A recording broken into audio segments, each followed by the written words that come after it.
Hello and welcome students, আশা করি তোমরা সকলেই খুব ভালো আছো। জ্ঞানজ্যোতি কোচিং সেন্টারের পক্ষ থেকে তোমাদের সবাইকে আরো একবার স্বাগত।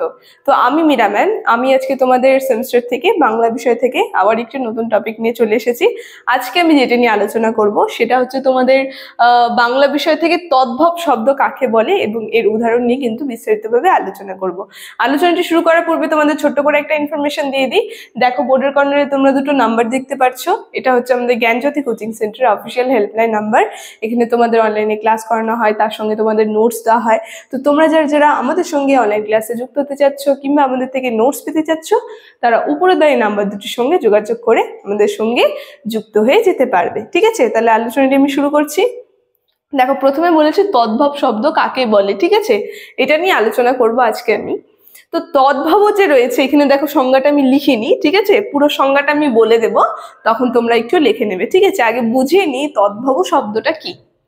তদ্ভব লিখেছি আমি তৎ। ঠিক আছে, এই যে তদ্ভব শব্দটা আছে, এই তৎ শব্দের অর্থ হচ্ছে হলো তার। ঠিক আছে, এই তৎ শব্দটির অর্থ হচ্ছে হলো তার, আর ভব শব্দের অর্থ হচ্ছে হলো উৎপন্ন। তো তার থেকে উৎপন্ন, তার বলতে কি? তার বলতে এই যে সংস্কৃত বা বৈদিক ভাষা যে আছে, সেই সংস্কৃত বা বৈদিক ভাষা থেকে উৎপন্ন ভাষা। ঠিক আছে, এবার দেখো, আমি যদি সংজ্ঞার আকারে তোমাদেরকে বলি, তোমরা যেটা লিখবে সেটা হচ্ছে যেসব সংস্কৃত ভাষা হতে উৎপন্ন হয়ে, যেসব শব্দ সংস্কৃত ভাষা হতে উৎপন্ন হয়ে প্রাকৃত ভাষা স্তরে পরিবর্তনের মাধ্যমে সম্পূর্ণ নতুন রূপে বাংলা ভাষায় ব্যবহৃত হয়, সেই সকল শব্দকে তদ্ভব শব্দ বলা হয়। আবার বলছি, যে সকল সংস্কৃত শব্দ বাংলা ভাষা হতে উৎপন্ন হয়ে প্রাকৃত ভাষায় স্তরে পরিবর্তনের মাধ্যমে সম্পূর্ণ নতুন রূপে বাংলা ভাষায় ব্যবহৃত হয়, সেই সকল শব্দকে তদ্ভব শব্দ বলা হয়। মানে কি বলা হয়েছে? যে সকল সংস্কৃত শব্দ, এই যে সকল সংস্কৃত শব্দগুলি আছে, উদাহরণ আমি লিখেছি, এগুলো কি হবে? এগুলো সাধারণত বাংলা, ঠিক আছে, প্রকৃত ভাষা যে আছে সেই স্তরে পরিবর্তনের মাধ্যমে বাংলা ভাষা একটা নতুন রূপে উৎপন্ন হবে। ঠিক আছে, সেগুলো হবে এই তদ্ভব শব্দ। ঠিক আছে, এবার দেখো সংজ্ঞাটা আমি বলে দিয়েছি। এরপরে আমি যদি বলি, এই যে তদ্ভব শব্দ আছে, এই শব্দগুলিকে বাংলা খাঁটি শব্দ হিসেবেও কিন্তু গণ্য করা হয়।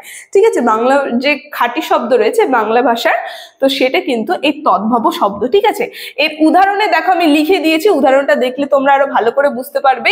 সংস্কৃত বা বৈদিকে যেরকম কৃষ্ণ। ঠিক আছে, এবার প্রাকৃত ভাষা যদি আমি বলি, এই প্রাকৃত ভাষায় এটা হবে কানহা। ঠিক আছে, কানহা। তো তারপরে যদি বাংলা ভাষায় বলি, এটা কিন্তু হয়ে যাবে কানাই। এই যে এখান থেকে শব্দটা নিয়ে কি হচ্ছে, একটা সংস্কৃত বা বৈদিক শব্দটা কি হচ্ছে, প্রাকৃত ভাষায় পরিবর্তন হচ্ছে। এটাকে আবার নতুন ভাবে পরিবর্তন করে বাংলা ভাষায় কি করা হচ্ছে, আবার একটা নতুন শব্দ তৈরি করা হচ্ছে। এই জিনিসটা, এটাই হচ্ছে তদ্ভব শব্দের উদাহরণ। তারপরে আরো রয়েছে চন্দ্র, চাঁদ, চাঁদ। ঠিক আছে, এই চন্দ্র শব্দটা থেকে হলো চাঁদ, প্রাকৃত ভাষা হলো চাঁদ, তারপরে এই প্রাকৃত ভাষাটার আবার পরিবর্তন করে বাংলা ভাষায় হলো চাঁদ। ঠিক আছে, এই যে পরিবর্তন, এটাই হচ্ছে তদ্ভব শব্দ। ঠিক আছে, তারপরে কি বলছে, মানে এই সংস্কৃত বা বৈদিক ভাষা থেকে প্রাকৃত ভাষায় পরিবর্তন হচ্ছে, তারপরে প্রাকৃত ভাষা থেকে আবার বাংলা ভাষায় একটা নতুন ভাবে পরিবর্তন হচ্ছে, নতুন শব্দ তৈরি হচ্ছে। ঠিক আছে, এটাই হচ্ছে তদ্ভব। তারপরে আছে অদ্য, অজ্জ, তারপরে আজ। ঠিক আছে, হস্ত, হস্ত, হস্থ, তারপরে হচ্ছে হাত। ঠিক আছে, তো এই সমস্ত ছিল তদ্ভব শব্দের উদাহরণ। তারপরে যদি আমি বলি, এই তদ্ভব শব্দটা অপর আরেকটা নাম আছে প্রাকৃত শব্দ। ঠিক আছে, এই তদ্ভব শব্দের, তদ্ভব এই শ্রেণীর শব্দের আবার অপর একটি নাম প্রাকৃত শব্দ। এটা কিন্তু তোমরা মনে রাখবে, এটা গুরুত্বপূর্ণ খুবই। ঠিক আছে, তো আজকে তদ্ভব শব্দ থেকে আলোচনা, সেখানে সংজ্ঞা এবং উদাহরণ নিয়ে আলোচনা আমার এতটুকুনি ছিল। আলোচনাটি আমি এখানেই শেষ করছি। ভিডিওটি যদি ভালো লেগে থাকে অবশ্যই like, comment, share and subscribe করে দেবে। Thank you.